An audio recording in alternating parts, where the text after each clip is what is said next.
अपनी पहचान मिटाने को कहा जाता है, अपनी पहचान मिटाने को कहा जाता है और हमें बस्तियां छोड़ के चले जाने को कहा जाता है। देश और दुनिया में अपनी शायरी के लिहाज से अलग ही पहचान रखने वाले उर्दू दुनिया के शायर राहत इंदौरी साहब आज दुनिया से रुखसत हो चुके हैं। हमारे साथ ख़ास बातचीत करने के लिए माहेश्वर तिवारी जी हैं, साहित्यकार हैं। आइए बात करते हैं कि किस तरह का उनका किरदार था और जब दुनिया से वो रुखसत हो गए हैं तो किस तरह की शोक की लहर एक शायरों के बीच में। सर, क्या कहना चाहेंगे? राहत इंदौरी साहब सिर्फ हिंदुस्तान के नहीं, सारी दुनिया के जहाँ भी शायरी या कविता समझी जाती है उस सारी दुनिया के एक बड़े शायर थे जिससे बहुत सारे लोग मुतासिर थे। एक सबसे बड़ी बात राहत साहब की ये थी कि जो कहना है उन्हें वो सच कहना है और उससे किसी तरह का वो समझौता नहीं करते थे। वो लोगों को बुरा लग सकता है, वो विवादास्पद भी इसी नाते रहे, बहुत सारे लोग विवाद खड़ा करते रहे कि साहब उन्होंने ऐसा लिखा है, ऐसा लिखा है, और एक तरह से वो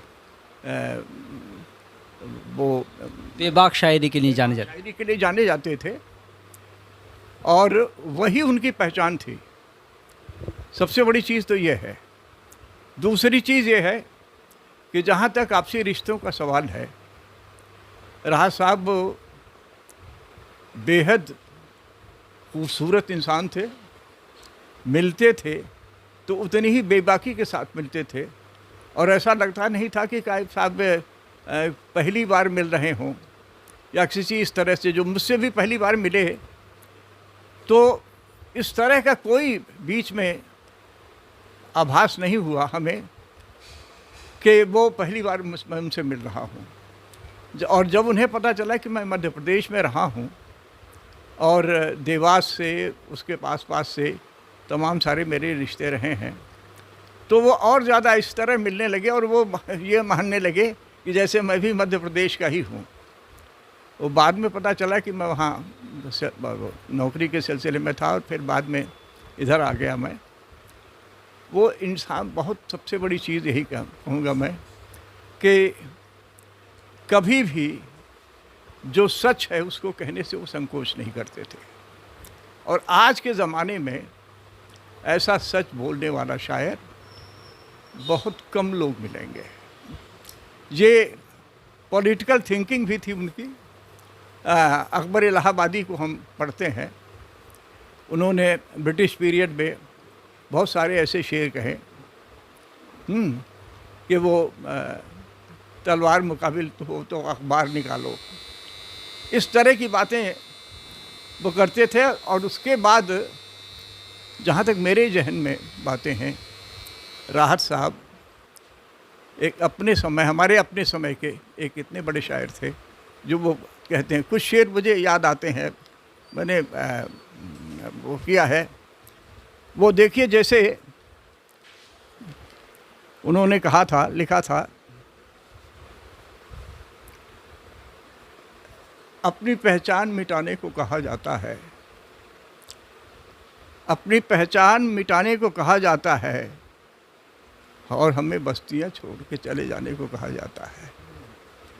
ये आज के हालात पक्का सच है।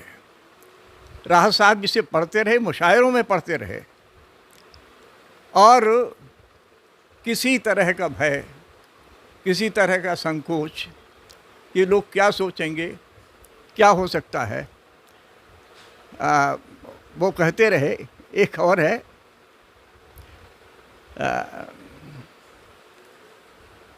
पी के जो मस्त हैं पी के जो मस्त हैं उनकी तो कोई बात नहीं है, पी के जो मस्त हैं उनकी तो कोई बात नहीं, बिन पिए होश में जो लोग हैं संभाला जाए।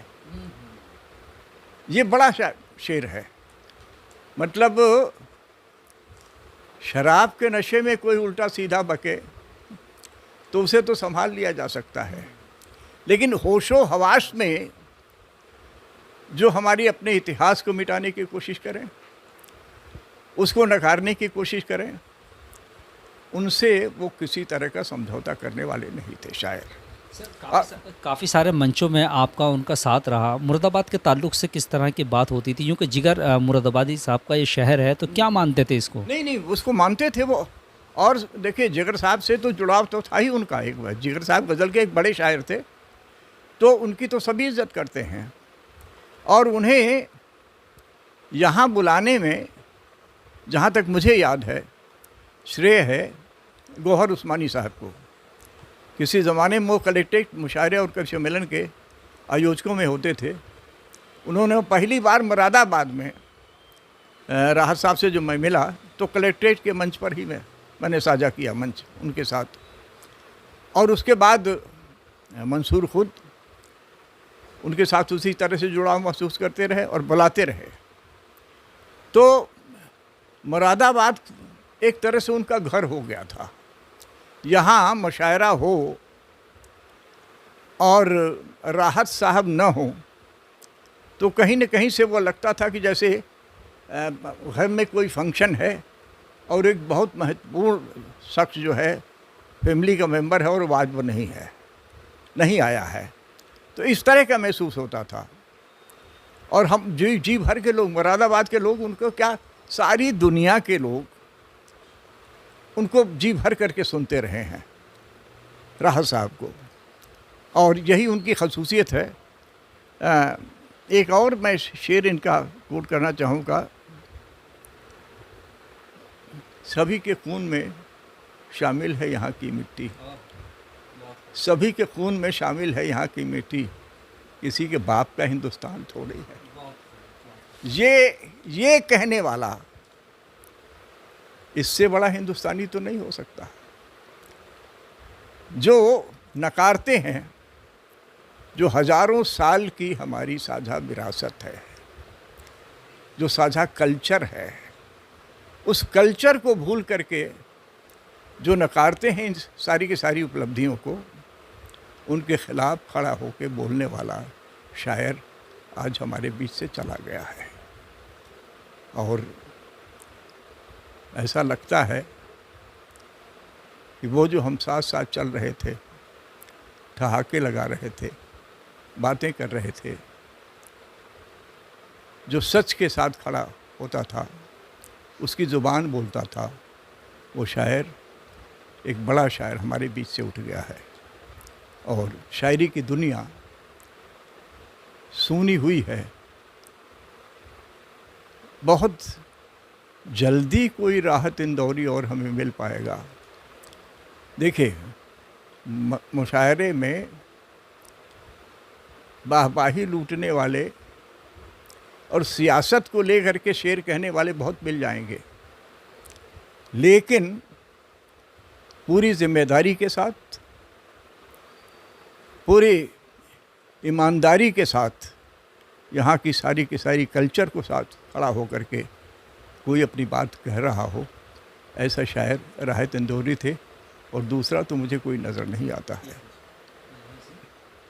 वो हमारे बीच से एक बड़ा शायर उठ गया है और इससे धक्का लगा है, क्योंकि यहाँ के शायरी की दुनिया, कविता की दुनिया, मैं तो जहाँ से आया हूँ वहाँ